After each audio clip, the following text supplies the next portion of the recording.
여전히 끝나지 않은 우크라이나 전쟁이 속히 끝날 수 있기를 바라는 마음 담아서 이 말씀을 함께 나누고 싶습니다. 저 같은 작은 사람이 큰 육중한 몸을 가진 사람을 이기기는 어렵겠죠. 작은 나라가 큰 나라를 이긴다는 것도 매우 어렵습니다.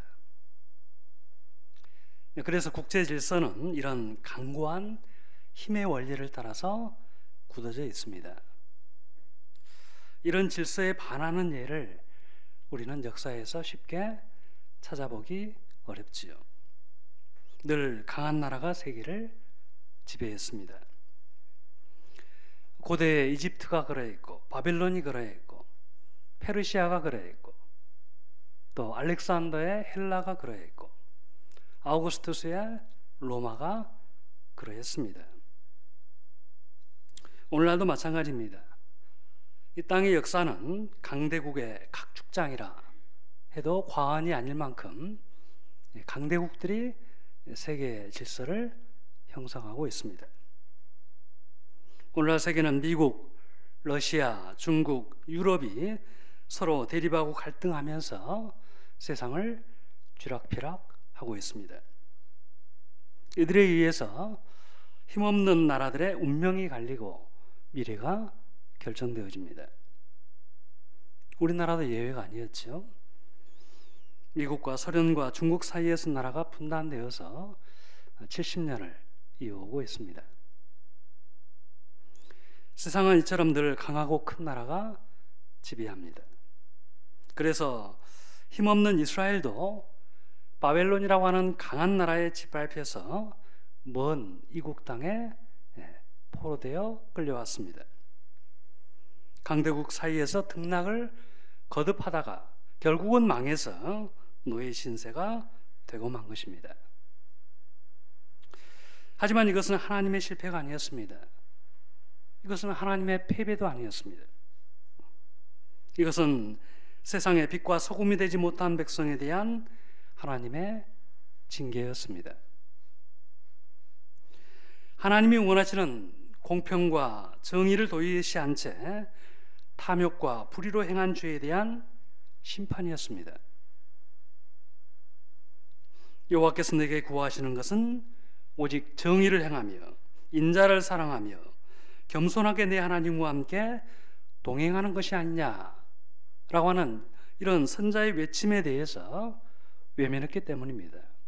하나님이 구하시는 바 의와 인과 신을 저버린 결과 이들은 나라가 망해 이처럼 바벨론에 끌려오게 된 것입니다. 이렇듯 이스라엘은 망하였지만 그것은 하나님이 망하신 것은 아니었습니다. 실상 이 모든 상황은 세상을 지으시고 역사를 주관하시는 하나님이 허락하신 그런 상황이었습니다. 이스라엘의 실패를 도구 삼아서 먼 이국 땅 한복판에서 자신의 영광을 드러내시기 위한 하나님의 섭리였던 것입니다.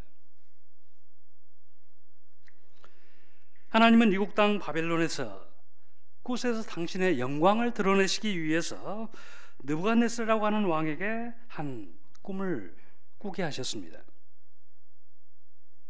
꿈을 꾼 그 자신도 그 꿈의 실체를 파악하지 못할 만큼 매우 두렵고 무서운 꿈이었습니다. 번민과 불안에 빠진 이 느부갓네살 왕은 꿈을 알아내고자 바벨론의 모든 지혜자들을 다 불러 모읍니다. 그리고 내 꿈을 알아내라고, 그리고 그 해석도 알아내라고 요구합니다. 하지만 그 누구도 그 꿈을 알아내지는 못했지요. 하나님께 속한 일을 땅에 속한 지혜로 알아내기란 어려운 일이었습니다. 이에 왕은 이 쓸모없는 것들을 다 잡아 죽이라고 명령을 합니다.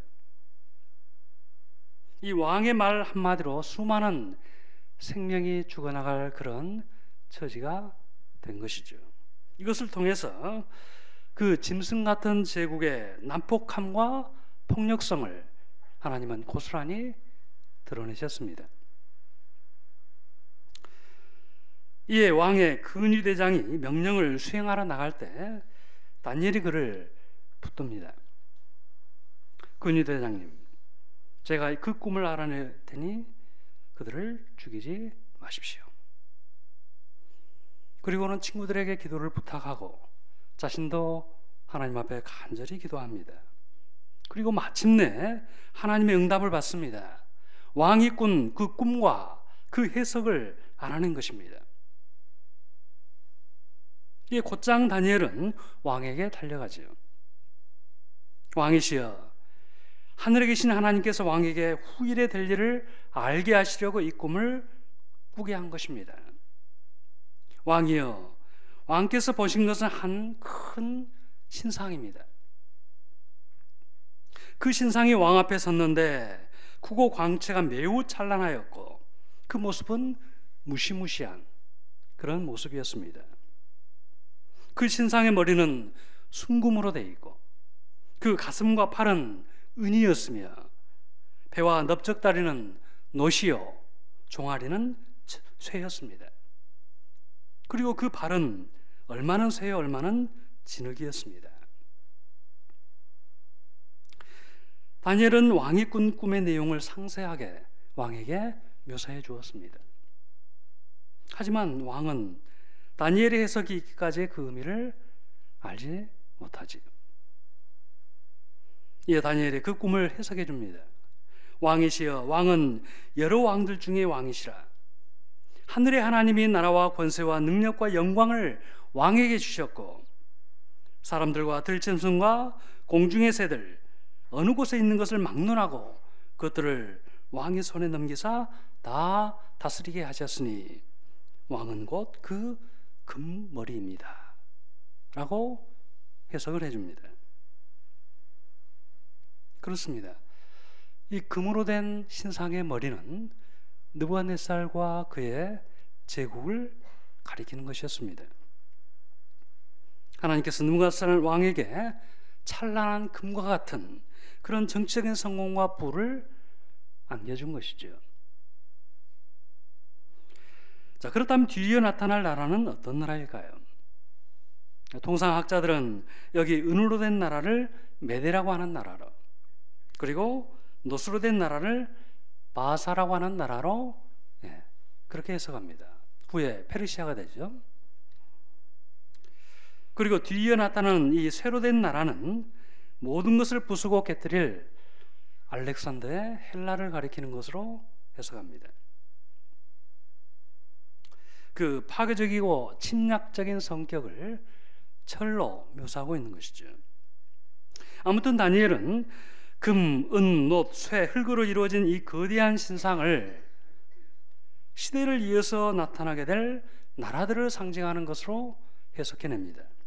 곧 역사를 이어가며 등장하게 될 각각의 제국을 가리키는 그런 의미로 해석한 것이죠. 그런데 하나님은 그에게 또 다른 환상을 하나 보여주십니다. 어떤 장면입니까? 왕이시여, 또 왕이 보신즉 손대지 아니한 돌이 나와서 신상의 쇠와 진흙에 발을 쳐서 부서뜨리매 그때의 쇠와 진흙과 놋과 은과 금이 다 부서져 여름 타작마당에 겨같이 되어 바람에 불려 간 곳이 없었고 우상을 친 그 돌은 태산을 이루어 온 세계에 가득하였나이다. 갑자기 어느 곳에서 날아온 한 돌이 왕이 본 거대한 신상을 때립니다. 그러자 그 신상은 산산이 부서져 내리고 마치 바람 앞의 겨처럼 흩어져서 사라져버리고 맙니다. 순식간에 그 거대한 신상이 소멸되어서 자유를 감추게 된 것이죠. 이 환상에 대한 다니엘의 해석이 이러합니다. 44절 말씀을 보면 이 여러 왕들의 시대에 하늘의 하나님이 한 나라를 세우시리니 이것은 영원히 망하지도 아니할 것이요 그 국권이 다른 백성에게 돌아가지 아니할 것이요 도리어 이 모든 나라를 쳐서 멸망시키고 영원히 설 것이라. 손대지 아니한 돌이 산에서 나와서 쇠와 놋과 진흙과 은과 금을 부서뜨린 것을 왕께서 보신 것은 크신 하나님의 장래의 일을 왕께 알게 하신 것이라. 이 꿈은 참되고 이 해석은 확실하니이다. 다니엘이 해석한 이 한 돌은 하나님이 세우실 한 나라이고 이 나라는 영원히 망하지 아니할 것이라고 말하고 있습니다. 그 국권을 누구에게도 빼앗기지 않을 것이라고 말하고 있습니다. 모든 나라를 쳐서 멸망시키고 영원히 설 것이라고 말하고 있습니다. 이 나라는 철로 된 그 큰 신상을 깨뜨리는 금강석 같은 그런 나라인 것입니다. 사랑하는 성도 여러분, 주님이 세우신 나라가 바로 이 나라입니다. 주님께서 자신의 십자가의 죽음으로 세우신 나라가 바로 이 나라입니다. 주님은 자신의 전 존재를 불살라서 이 작고 단단한 나라를 세상 가운데 세우셨습니다. 하지만 이 나라는 너무나도 작아서 밭의 겨자씨처럼 미약하기만 합니다. 마치 가루 서말 속의 누룩처럼 보이지도 않습니다. 인구 수백만의 거대한 제국 앞에 다니엘과 세 친구가 어떤 존재감을 갖겠습니까? 그 로마라고 하는 어마어마한 그 제국 안에서 이 예수라고 하는 존재와 12제자라고 하는 존재가 어떤 존재감을 갖겠습니까? 하지만 주님의 나라는 단단한 생명력으로 응축되어서 그곳 그 역사에 존재했습니다. 작지만 단단한 공동체를 만들어가면서 지금도 굳건하게 존재하고 있습니다. 주님의 나라는 영원히 망하지 않는 나라로 과거에도 현재에도 미래에도 우리 중에 여전히 존재하는 것입니다. 그리고 언젠가 이 나라는 하늘을 가르고 날아와서 제국의 심장을 강타하게 될 것입니다. 거대한 우상의 나라를 분쇄하게 될 것입니다. 이 작은 나라가 날아와서 인간이 만든 거대한 왕국을 무너뜨리고 그 위에 굳건히 서게 되는 것입니다. 성도 여러분, 하나님께서는 왜 이 환상을 우리에게 보여주시는 것입니까? 이것은 비단 느부갓네살만을 위한 환상은 아니겠지. 오히려 이 환상은 자기 백성 이스라엘을 위해서 보이신 환상입니다. 바벨론에 포로 잡혀서 고난에 처해 있는 자기 백성들, 머나먼 타지로 유배를 온 백성들, 거대한 제국 앞에 스스로 작고 초라하게 느낄 자신의 백성들을 격려하고 위로하시기 위해서 이 환상을 보여주신 것입니다. 하나님께서 기도하시는 바가 뭘까요? 그 백성들이 이 환상을 보면서 꿈을 잃지 않는 것입니다. 이 환상을 보면서 하나님의 나라를 포기하지 않는 것입니다. 그 진창 같은 포로 생활을 이 환상을 보면서 희망을 가지고 꿋꿋이 버텨내는 것입니다.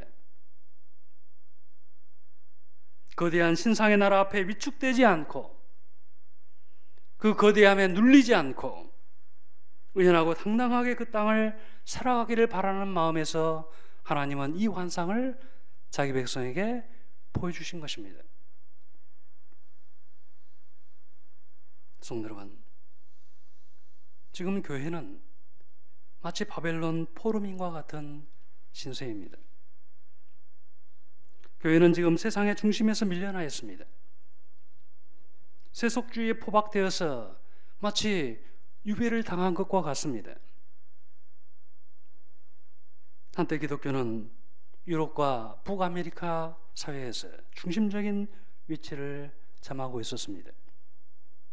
중세 이후로 근대에 이르기까지 그 영향력은 결코 작지 않았습니다. 교회는 국가의 정책과 또 사회적인 논의의 중심에 서서 늘 힘있는 메시지를 냈습니다. 하지만 근대 이후의 사회는 급속히 세속화되면서 더 이상 교회의 말에 귀를 기울이지 않게 되었습니다. 기독교를 종교와 도덕이라고 하는 범주에 몰아넣고 사회 외곽으로 자꾸만 밀어냈습니다. 과학과 철학의 범주에서 아예 배제시켜버렸습니다. 오늘날 교회의 모습은 사뭇 몰락하여 머나먼 타국으로 끌려온 이 이스라엘의 처지와 다르지 않은 것입니다. 이에 반해 세상 나라는 너무나도 거대하기만 합니다. 마치 엄청난 크기의 금신상처럼 우리 앞에 딱 버티고 서 있습니다. 이 신상은 브루그만의 말처럼 화학기술 만능주의라고 하는 큰 머리를 가진 신상입니다. 과학과 기술이면 인간의 모든 문제를 해결할 수 있다. 과학과 기술이면 인간이 원하는 진보를 이룰 수 있다. 인간이 해결할 수 없는 이슈는 존재하지 않는다. 라면서 그 현명함을 자랑하는 그 금머리입니다. 과학으로 이룬 성취를 마치 빛나는 머리첨이나 과시하는 그런 신상인 것입니다. 또한 이 신상은 소비 전능주의라고 하는 은으로 된 가슴과 팔을 가진 신상입니다. 네가 원하는 것을 가져. 네가 원하는 것이 곧 필요한 것이야. 라고 하는 그런 메시지를 쉼없이 우리 앞에 주입하는 그런 신상입니다. 그래야 이 세상의 모든 자원을 저 가난한 이웃들과 상관없이 자신을 위해서 몰두하여 사용하게끔 만드는 그런 신상입니다. 나는 소비한다, 고로 존재한다 라면서 소비에서 자신의 존재의 의미를 찾게 하는 그런 신상입니다.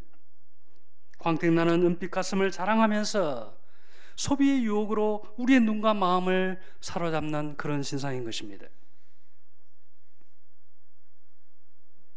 또한 이 신상은 녹과 쇠로 된 다리를 가졌습니다. 이는 군사주의 혹은 군국주의라고 하는 그런 다리인데 이 다리를 가지고 천하를 짓밟고 다닙니다. 부서뜨리고 파괴하고 빻는 힘으로 자신의 통치권을 확장해 나갑니다. 굉장히 교만하고 사납고 광기와 욕망에 가득 차 있는 그런 모습입니다. 마치 오늘날의 거대 강대국가 같은 모습이죠. 저 러시아와 같은 모습입니다.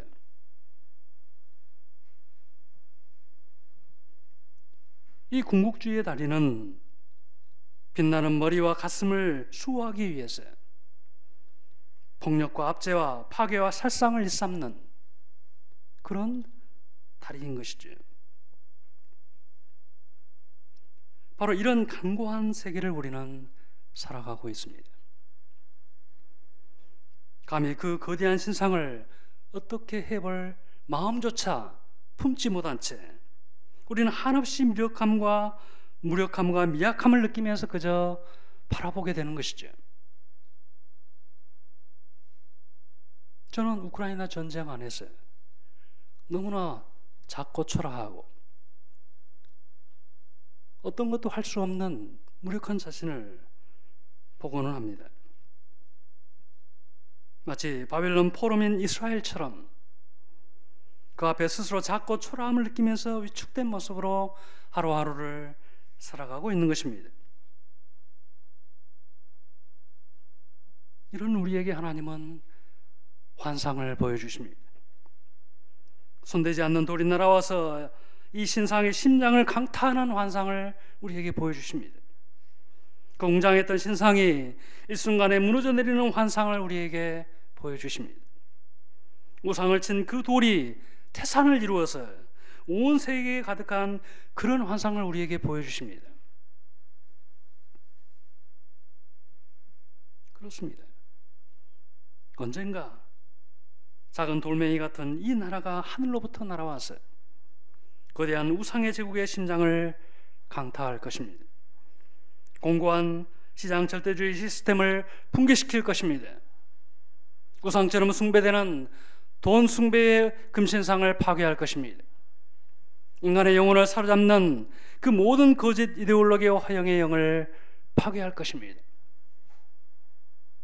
강한 힘으로 약한 나라를 짓밟는 저 궁극주의 우상의 그 다리를 파괴할 것입니다. 우리는 하나님이 주신 이 위대한 환상을 가지고 있습니다. 새 예루살렘이라고 하는 꿈과 같은 미래를 가지고 있습니다. 주님께서 십자가 부활로 증거해 주신 강력한 돌 같은 나라를 우리는 소유하고 있는 것입니다.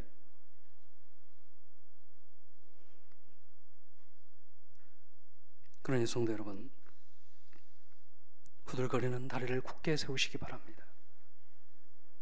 우리를 압도하는 그 어떤 것에도 주눅들지 말기 바랍니다. 그 나라의 미래를 꿈꾸면서 살아가실 수 있길 바랍니다. 과학기술 만능주의, 소비 전능주의, 궁극주의라고 하는 이 세상을 지배하는 그 각본에 휘둘리지 말고 하나님 나라 이야기의 중심을 마음에 담고 살아가시기를 바랍니다. 비록 유배지에서의 삶이 고달플지라도, 이 땅의 현실이 너무나 힘들지라도 그 보여주시는 환상을 붙들고 그렇게 벅찬 희망으로 이 세상을 살아갈 수 있기를 바라는 것입니다. 바로 이 고난중앙과 부활절은 바로 이 희망을 되새기는 절기입니다. 이 희망을 가슴에 담고 마음에 새기고 우리 영혼에 가득 채우는 절기입니다. 하나님은 결코 포기하지 않으십니다. 하나님은 여전히 환상을 주시고 여전히 다니엘을 세우시고 여전히 바벨론 항복판에서 당신의 영광을 증거하십니다. 여전히 신실한 당신의 백성들을 통해서 그 뜻을 이루어 가십니다. 그 하나님은 진정 우리의 삶과 역사의 참 주인이신 것입니다. 그러니 환상을 주신 이 하나님을 붙들고 거대한 신상의 세계를 우리는 힘있게 걸어가야 되겠습니다. 아무쪼록 우리 모두가 이 고난주간을 맞이해서 거대한 신상 같은 세상을 파하고 영원히 우뚝 서게 될 하나님의 나라를 소망하면서 의연하고 담대하게 이 땅을 살아가실 수 있기를 주의 이름으로 축원합니다. 기도하겠습니다. 자비로우신 아버지 하나님, 저희들은 너무나 미약하고 또 무력하기만 합니다. 이 거대한 현실 앞에 하나님의 나라는 어디에 존재하는지 때로 의문스러울 때도 있습니다. 마치 바벨론 포로민들이 그 거대한 제국 안에서 노예 신분으로 무력하게 살아갈 수밖에 없는 그런 현실과 다르지 않습니다. 그러나 우리 하나님께서 저희들을 버리지 아니하시고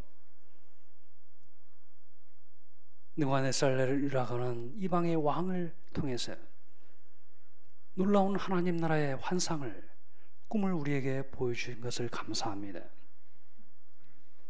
진정 하나님의 나라는 비록 작지만 강한 나라요, 우상의 나라를 분쇄하고 빠뜨릴 그러한 강력한 나라인 것을 또한 저희들이 믿습니다.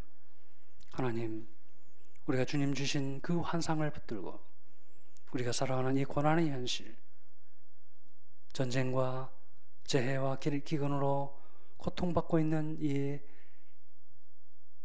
현실을, 마치 유배원 포로민처럼 처해 있는 이 교회의 현실을 우리가 굳건히 이 희망을 가지고 돌파해 나갈 수 있도록 우리 하나님, 저희들의 심령을 더욱 굳건케 해 주시옵소서. 이 고난주간 또 다가오는 부활주의를 맞이해서 우리가 안에 주님 주신 그 희망을 다시금 새기고 우리가 이 거대한 세상 앞에 의연하고 담대하게 걸을 수 있는 용기와 힘을 저희에게 더하여 주옵소서. 예수 이름으로 감사하며 기도하옵나이다.